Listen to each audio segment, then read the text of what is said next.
ng komportable, as well as ikaw at saka sa mga kapatid mo makapagtapos din kayo ng maayos sa pag-aaral.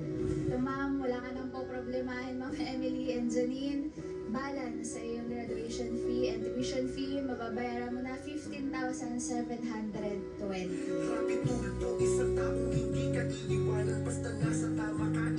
Thank you po, Idol. Sa binigay niyo po, makaka-graduate po ako nang wala na pong iniisip. Salamat po. Tsaka po dito po sa bagong cellphone. Tsaka po yung niregalo niyo po sa akin, Idol. Maraming salamat po.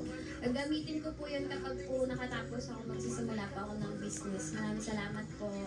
Maraming salamat din, ma'am, sa tiwalang ibigay niyo kay Idol Rafi. Maraming salamat po, ma'am. Dito naman, try ko muna dito. Mayroon ka bang nais mga pasalamatan na tumulong sa'yo nung nangyari itong aksidente sa'yo? Nagpapasalamat po ako doon sa MMDA po na unang nag-rescue sa akin. Tsaka po yung isang Move It rider po na hindi po ako iniwan. Binilan po niya ako ng tsinelas kahit wala pa po siyang masyadong pasada. Tapos hanggang makasakay po ako ng ambulansya, nandun po siya. Tsaka po sa mga nagdasal po sa akin, nag-share po ng post ko. Maraming salamat po. Si Lord na pong bahalang magbalik po ng mga kabutihan po at malasakit niyo po sa akin. Maraming salamat po. Thank you so much, ma'am. Maraming salamat po.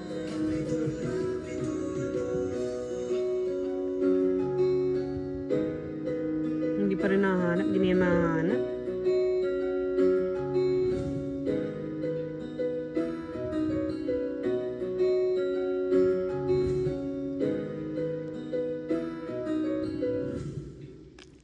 Nagpalit lang ng plaka yun, tapos yun.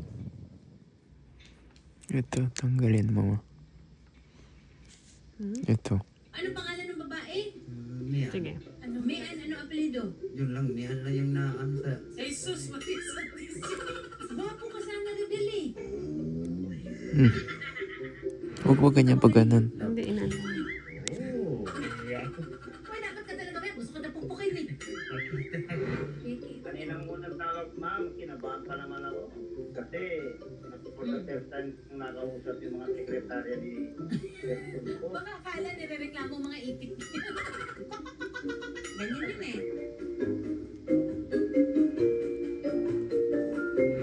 Reden, saan mo nakilala at paano mo nakilala itong babae ito? Sulpot lang sa, Facebook eh. Tapos, humingi siya ng tulong sa akin. Dahil kasi may anak daw siya isa. Nakatira daw siya sa tita niya.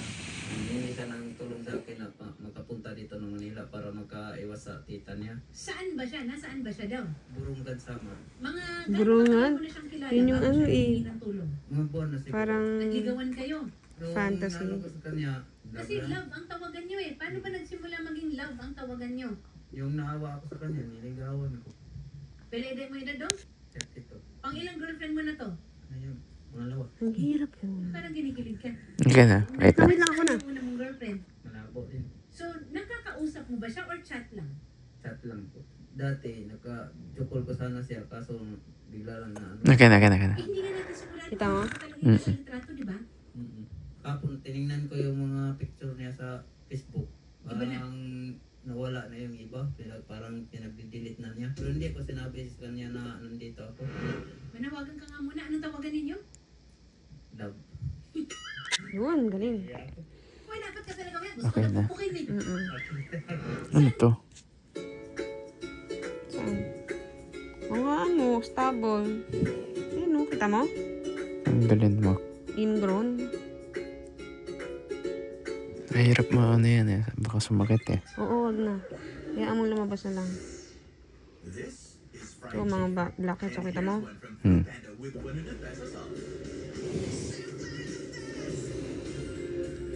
Ang dami mong blackheads. Sarap kaya.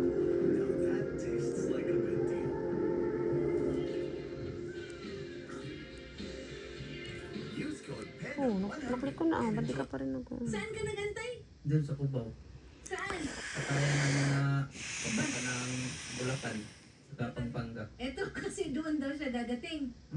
Oo, nagantay ka. Gaano katagal ka nagantay? Doon ako nag-antay kasi sinabi niya, yan naman daw yan sinakyan niya. Mm. Eh, kung dadating siya sa doon sa bus terminal na Eagle Star. Mm. Pupuntahan ko din sa doon. Kaso wala eh. Ano pangalan ng babae? Mian. Mian, ano apelido? Yun lang, Mian lang yung na ano sa... Jesus, matisantis. Sa paridero, manguyab ka. Ba't ko nila? Ha? Manguyab ka ang pangalan ng babae mo yung na ibawaan? Ha? Wapo ka ninyo mo kasturyahe. Wala na, magbibisaya na ako dito. Magsara na tayo. Wapo ka sana, Redel eh. Oh, kompleto ang ang ngipin mo. Pinakailaman pa talaga yung ngipin. Kaso lalo. Sen, hindi kailangan. Kaso naloko daw po siya. O ganyan talaga, pag mabait, ganuan mabait, matulungin, Ano po maawain. kita mo? Marami na yun. Parang sumabog na yung sa ano sa chat namin eh. Sobrang dami ng alin, ng messages, ano? Oo, ang dami, oh. Kung nasa... Welcome ka naman bumalik doon, di ba, love? Balik ka na, love. Tawagan na lang kita pag nandiyan na, please. Sorry din, love. Ay, Paano ako babalik doon? Kumain ka na, love ko. Oo, love, magkain ako ng kanin. kanin lang, wala ka ulam. Saka ulam na konti, 80 pesos lahat na bayaran ko. Hindi pa, love, 50 na lang budget ko. Sir Jimmy, magandang hapon po. Magandang hapon, ma'am. Sir Jimmy, nandito ngayon kasama namin yung iyong pinagkatiwalaan sana ng mga itik na si Redel. Oo, ma'am. Oo, nagpaalam ba ito ng maayos sa inyo? Ma'am, nagpaalam naman yan. Naman, kasi ang paalam sa akin, ma'am, meron daw silang binebentang lupa na kailangan samahan niya. Oo.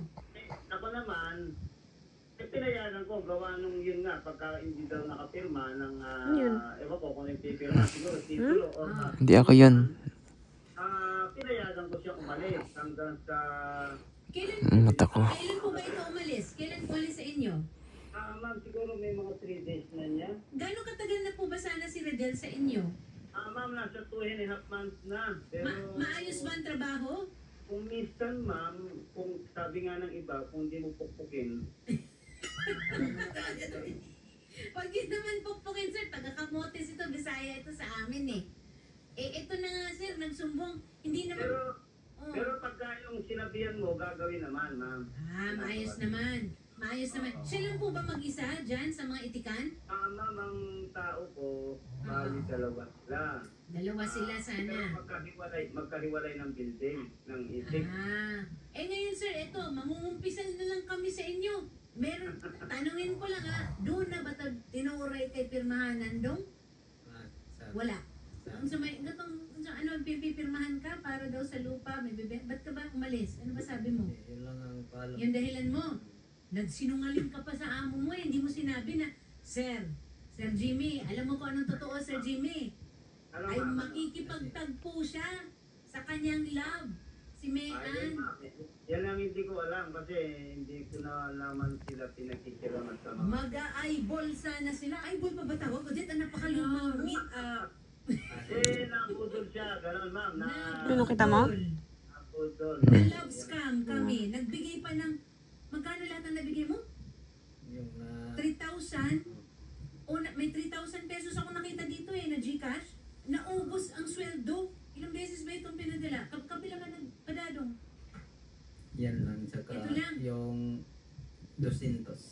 200 para makakain siya yung may ulam 20 pesos lahat ng ginastos. Diyos ko. Ay, nanginginig na nga ikaw sa gutom, sir, habang nag-aantay dun sa terminal. Sabi ng babae, love, good morning, asan ka na? Asan ka na, love? Sabi niyo, sir, andito ako sa Cubao, love, sa mga sakayan ng mga bus sa Cubao papuntang Bulacan. Dito. Oo. Ma'am, pag itanong sa kanya kung yung nagte-text or nagte-chat sa kanya, kung babae or lalaki. Kasi ang sabi nung kababayan niya rito, Oo. hindi daw nagte-chat, lalaki. Pero pagka nakikipag-usap, babae yata yung ano. Kasi alam nung alam nung... Naku, mukhang na-scam nga talaga kung may ganyan. No? Duda nung nung kasamahan niya. Pero dito, nakasakay na daw siya sa bus. Tapos sa Lucena na daw siya. Nag-stop over lang daw sila sa isang kantin. Mag-CR daw muna siya. Oo, attorney. Nung tinanong, anong number? Sa Eagle Star yun namin, love ko, merong number yan, love. Send ka ng pic. May number pa. 8998. Send ka ng pic, love. Teka, love ko. Love. Oh, nagpadala pa. Yung So, number ito ng yung- bus ba? Ito yung sinasabi niya sila Kenya, Eagle Star. Meron ba talagang sir, kung meron pa talagang mga 80. Baka mamaya, ano lang ito eh. Eke ito. Kaninang unang tawag, ma'am, kaninang unang tawag ko sa akin, kinabahan pa naman ako. Kasi, for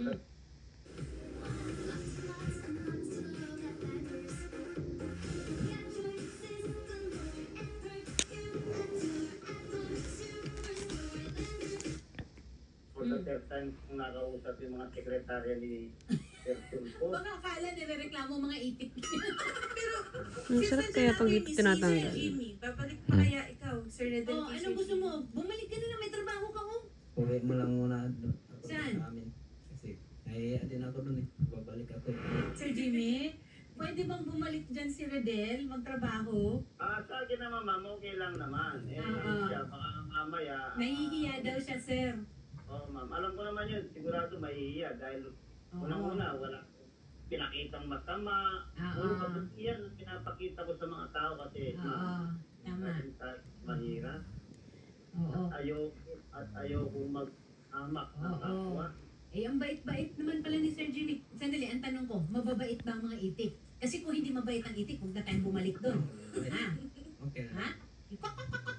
Ganyan yun eh. Ha? Okay lang. Wala, hindi ka naman...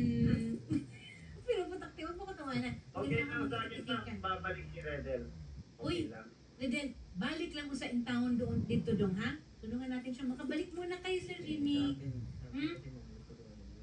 Hindi nga, sir, walang problema. Sasagutin nga po ni Idol Rafi yung pamasahe po ninyo. Kaya lang, sir, syempre, ang gusto din po natin, may babalikan ka rin trabaho sa itikan.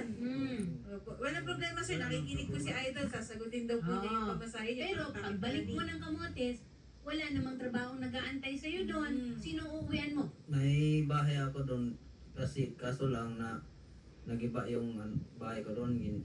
Ganito. Di balik ka muna sa itikan. Magtrabaho ka. Mag-ipon ka. Huwag ka munang magpapaloko. Di ba? Kasi kaysa uuwi ka, hindi ka naman namin mabibigyan ng trabaho sa Kamotes. Ba't ka ba napaibig, sir, kay Mayan? Ang ganda eh. Sir? Yan lang, dali lang na ano. Madaling nahulog ang loob mo. Ah. Good morning ka lang, love. Sa umaga, ganyan. Love. Nakaka-fall nga naman yan. Ganyan Kumain ka ka na ba, ano. be? Kumain ka na, be. Huwag ka pa di pa sa gutom, be. Ang gwapo mo talaga, be. Kahit nakabangs ka, be. Ganyan ka, oh. Hindi, alam mo, Redel, makakahanap ka rin naman talaga.